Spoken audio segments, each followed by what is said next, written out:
Apresentaremos neste vídeo a definição da transformada bilateral Z. E farei isso de maneira completamente análoga a que eu segui para apresentar a transformada de Laplace indicada nesse vídeo, apesar de que os vídeos são, de certa forma, autocontidos e independentes. Você não precisa assistir o de transformada de Laplace para assistir o presente, mas se você tiver assistido a este vídeo, tudo fica um pouco mais fácil. Bom, nosso ponto de partida é considerar a transformada de Fourier para sinais discretos, está indicada aqui em azul, essa é a definição. Sabemos que esse somatório, que é um somatório infinito, ele converge somente se o sinal x de n for absolutamente somável. Por exemplo, um sinal de energia, tem que ser um sinal de energia, tem que ser um sinal fechado. Se ele for um sinal aberto ou divergente, esse somatório não converge. E a gente não tem direito a utilizar a definição da transformada de Fourier. O que queremos fazer com a transformada bilateral Z é ter a chance de representar no domínio de transformada um sinal que diverge. Então vamos considerar este caso. E se x divergir? Muito bem. Se x divergir, claro, ele pode ser um sinal aberto, que é menos grave, mas vamos considerar o caso em que x diverge. Então vocês podem pensar em um sinal discreto que faça alguma coisa assim. À medida que n aumenta, o x de n diverge. Ora, que tal se tomarmos esse sinal e o dividirmos por um outro sinal, que eu vou indicar aqui por r elevado a n, por exemplo, com r, o módulo de r maior do que 1. Então, nesse caso, se o módulo de r for maior do que 1, r elevado a n também diverge. Um sinal que diverge dividido por outro que diverge pode convergir se a divergência do denominador for mais rápida do que a do numerador. Então ele vai puxar esse sinal para baixo e o resultado será um sinal convergente. Como eu escolho R, eu posso escolher um R muito maior do que 1, significa que esse denominador vai divergir muito rapidamente e dessa maneira eu posso fazê-lo divergir mais rapidamente do que o x, de tal modo que o todo seja um sinal absolutamente somável e aplicarei a transformada de Fourier a esse sinal, porque para ele eu sei que a transformada se define. Muito bem, então faremos isso. Eu vou pegar aqui o somatório de n de menos infinito a infinito deste sinal agora. Só que esse sinal, eu vou já começar a representá-lo de maneira um pouquinho diferente. É elevado a menos n, obviamente é igual a isto, é elevado a menos j ômega n. E como fizemos uma escolha de r tal que isso daqui converge, essa transformada de Fourier converge.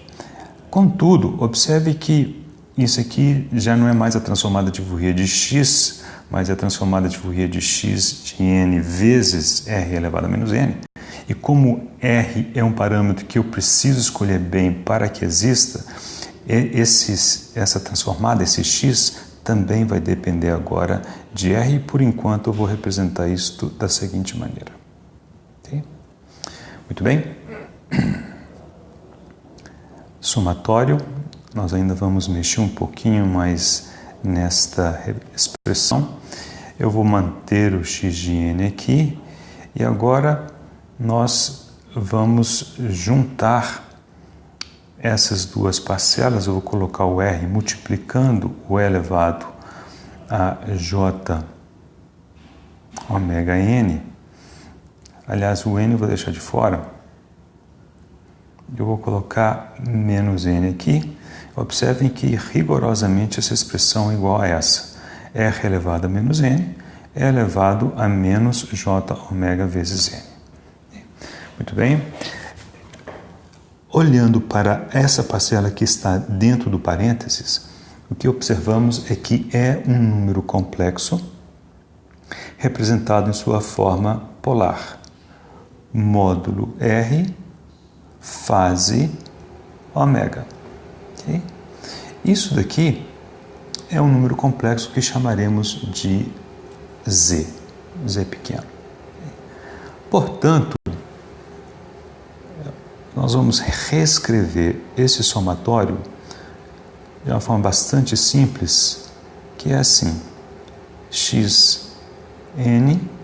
isso aqui é z, menos n, e agora observe que esses elementos todos realmente são o argumento de x, então esse x grande nós simplesmente chamaremos de x de z.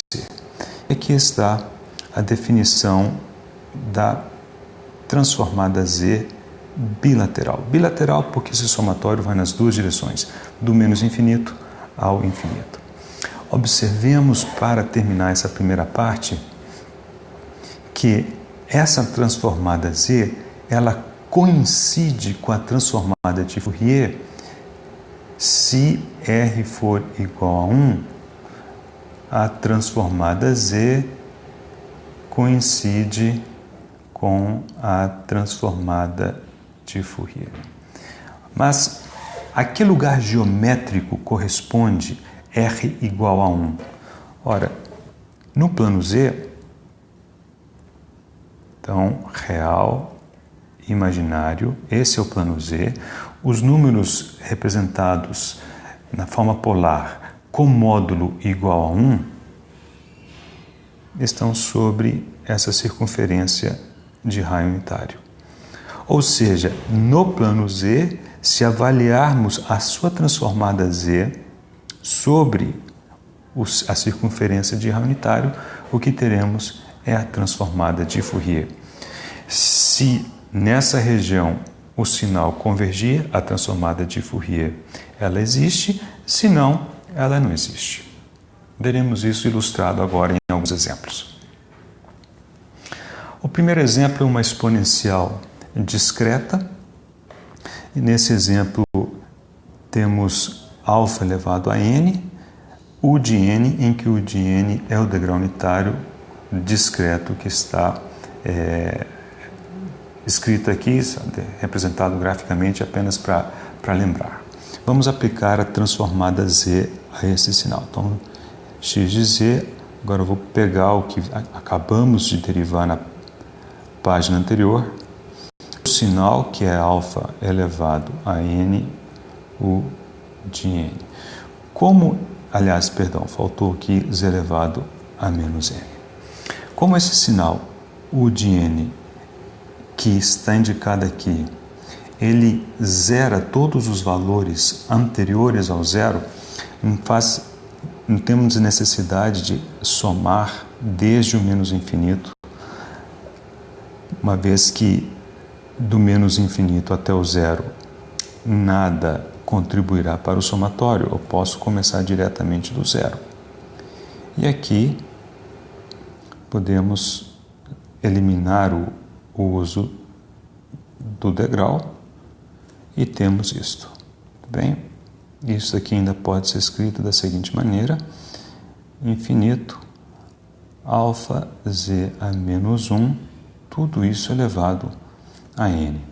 Coloquei esse somatório neste formato para poder lançar a mão deste resultado que vem da teoria de séries. Ele diz que o somatório de 0 a infinito de a elevado a i converge para 1 sobre 1 menos a se o módulo de a for menor do que 1. Portanto, a transformada z desse somatório, utilizando esse resultado, converge para 1 menos. Quem faz o papel do a nesse problema aqui é o que está dentro do parênteses. Então, alfa z a menos 1, e convergirá para isto somente se esse a, que é a parte que está dentro do parênteses, se o módulo disso, ou seja, módulo de alfa vezes z menos 1 é a mesma coisa que dividido por z, não é isso? seja menor do que 1. Daqui temos que módulo de alfa menor que módulo de z. Okay? E do ponto de vista geométrico, no plano z, que é o plano complexo, então se colocamos real e imaginário, esta região de convergência, como é que a gente desenha?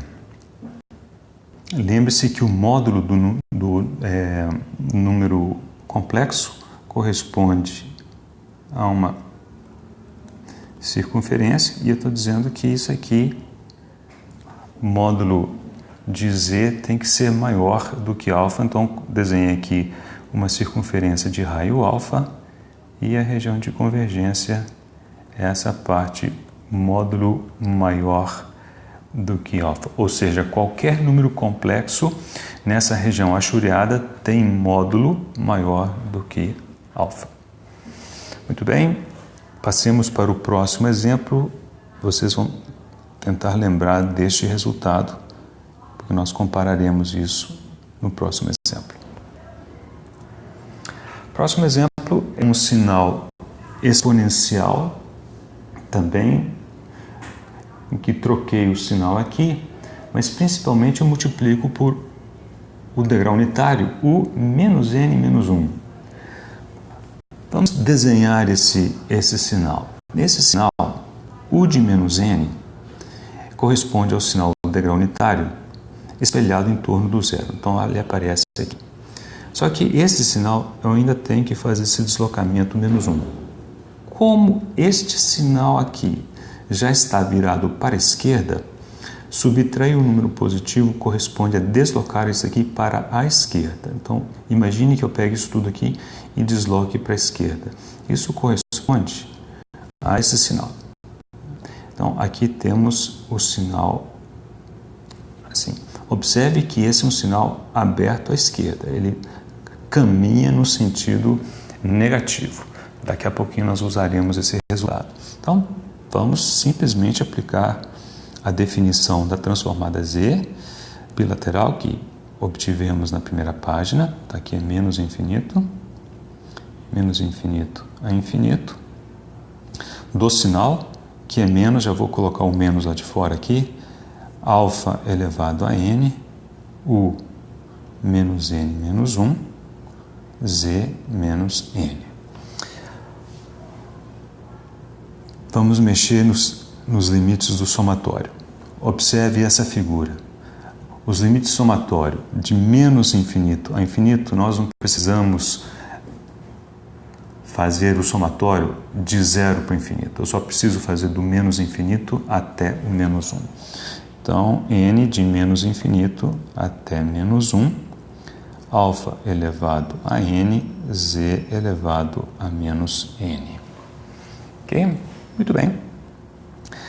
Observe que eu quero reescrever esse somatório daquele jeito assim, n de 0 a infinito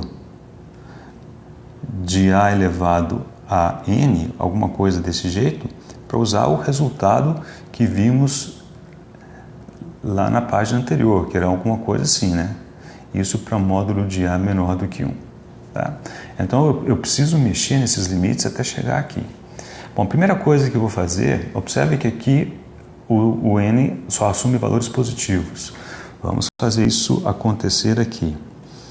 Como faremos isso acontecer aqui? Ora, se eu trocar o sinal do n aqui e aqui, eu troco 6 por meia dúzia.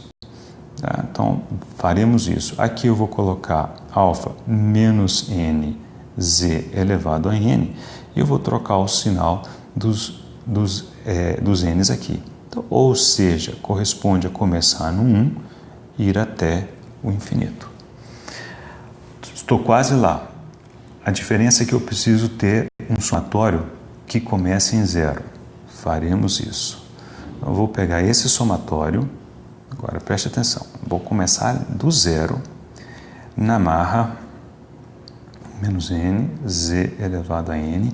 Agora, como eu acrescentei um elemento no somatório, eu vou ter que subtraí-lo a posteriori, para não alterar o resultado final.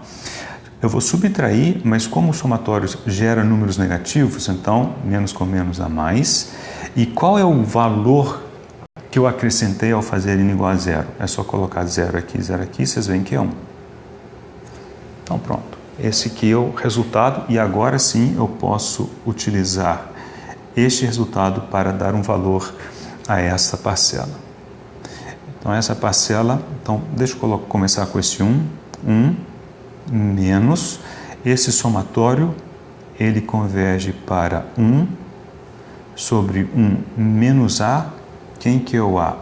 Se a gente reescrever isso daqui assim, alfa menos 1 z elevado a n, logo vemos que o que corresponde ao A é o alfa menos 1 z. E isto só é verdade se o módulo do A, que é alfa menos 1, ou seja, z sobre A, for menor do que 1.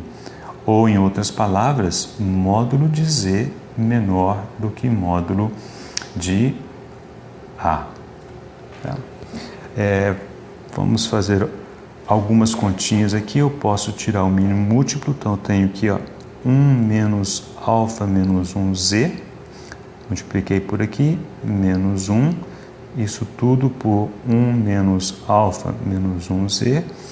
Você logo vê que isso aqui cancela.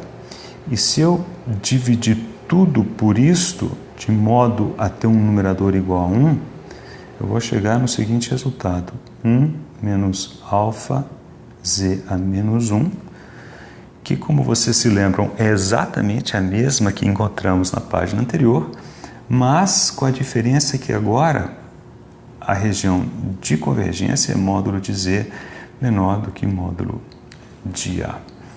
E, geometricamente, isso se representa assim: real, imaginário. Então, se a gente tem aqui uma circunferência de raio A, é o módulo interno a ela. Okay? Essa é a região de convergência dessa transformada. Vamos encerrar com este resumo. Então, fizemos esses dois casos. Observe que o resultado aqui é igual ao daqui, a menos da região de convergência. Vamos considerar o caso à esquerda, que é uma sequência aberta à direita. Deixa eu trocar de cor aqui. Aqui podemos analisar o caso de módulo de alfa ser maior do que 1. Nesse caso, o sinal x de n diverge. E o que significa em termos de região de convergência? É alguma coisa, se é maior do que 1, então está do lado de fora dessa circunferência de raio unitário. Então temos o alfa aqui e a região de convergência, como vimos, é essa parte em azul aqui.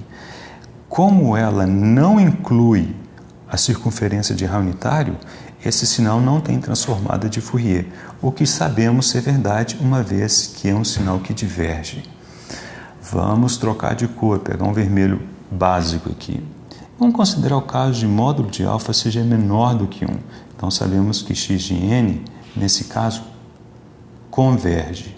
Desenhemos um alfa menor do que 1. Aqui, um alfa, um módulo menor do que 1. Desenho uma circunferência aqui, e a região de convergência, nesse caso, é essa parte em vermelho, que inclui a circunferência de raio unitário. Portanto, existe transformada de Fourier, o que a gente sabe ser verdade, uma vez que x de n converge, ou seja, é um sinal que é absolutamente somável.